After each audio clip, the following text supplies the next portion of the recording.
ARP poisoning attacks and introduction. ARP is short for Address Resolution Protocol that allows devices to associate MAC addresses with respective IP addresses, hence allowing devices in a local network to be able to communicate with each other. Let's assume that computer A wants to communicate with computer B, whose MAC address is not known to it. This is where ARP comes into the picture.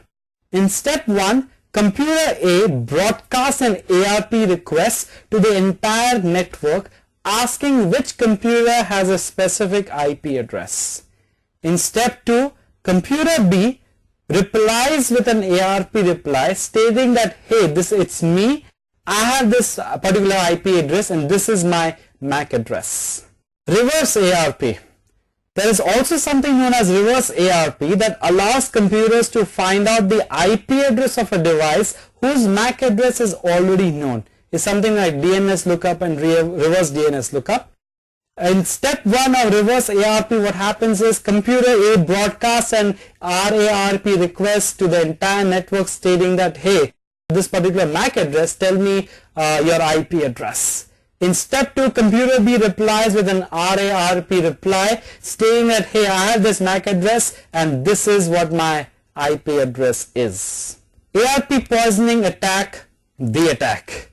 The biggest problem with ARP and reverse ARP protocols is that there are no built-in authentication and verification checks in place.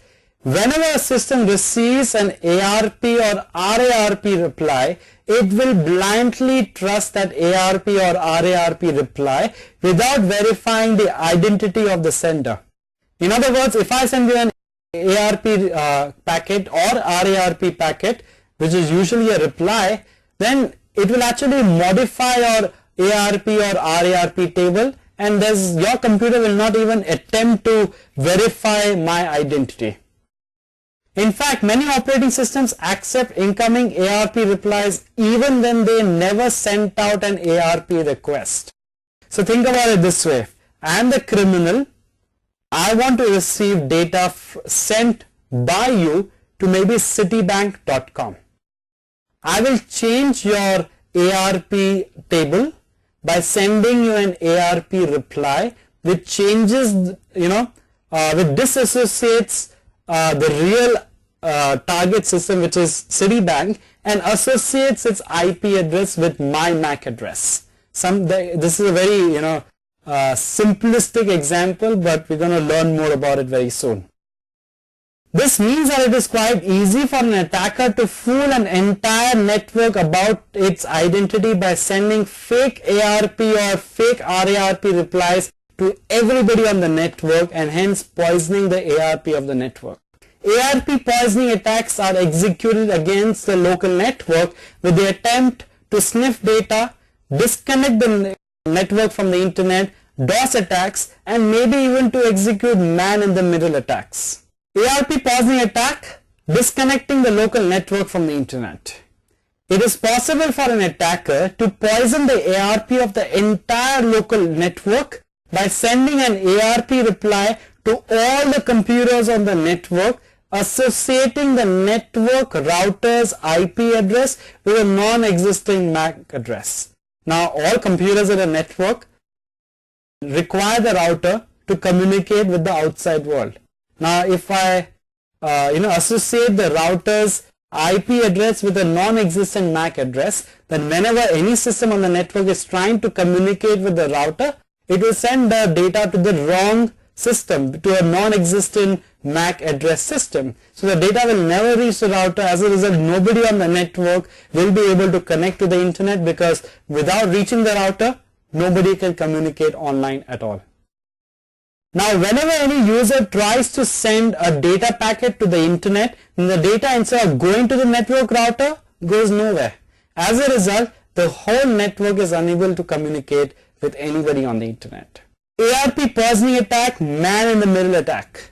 It is possible for an attacker to use ARP poisoning to intercept the communication between two devices on the local network, say the victim and the router. So say, for example, I am the attacker, You are the victim, you are communicating with the router. And I want to now find out what you sent to the router. Maybe you are using the router to connect to Citibank to log into your bank account. And I want to actually intercept the data and find out what that password is or what communication you're having with the router. Step number 1. Attacker sends ARP reply to the router associating his own MAC address, that is the attacker's MAC address, with the victim's IP address. Router now thinks that the attacker is the victim. That is, I am the victim. Step 2.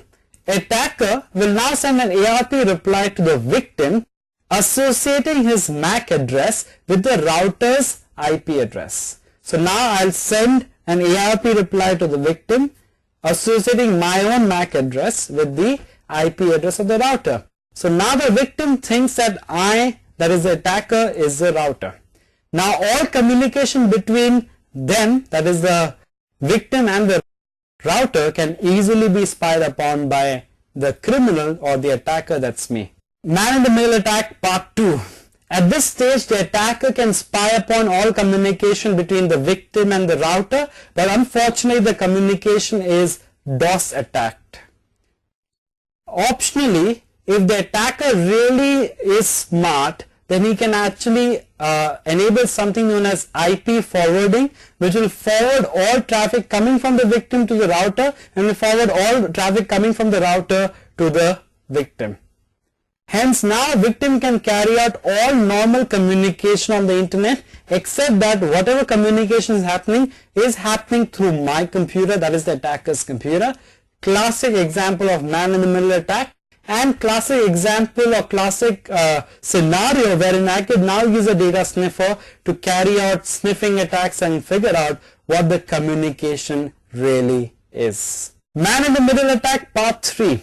It is possible to enable IP forwarding on the Windows platform by simply going to the Windows registry to the following registry high, that is a local machine system, current, control set, services, TCP/IP parameters. Now in the right hand side pane, right click on the IP enable router value and change the value to 1. Click on OK, reboot your system, and now your computer starts behaving like a router.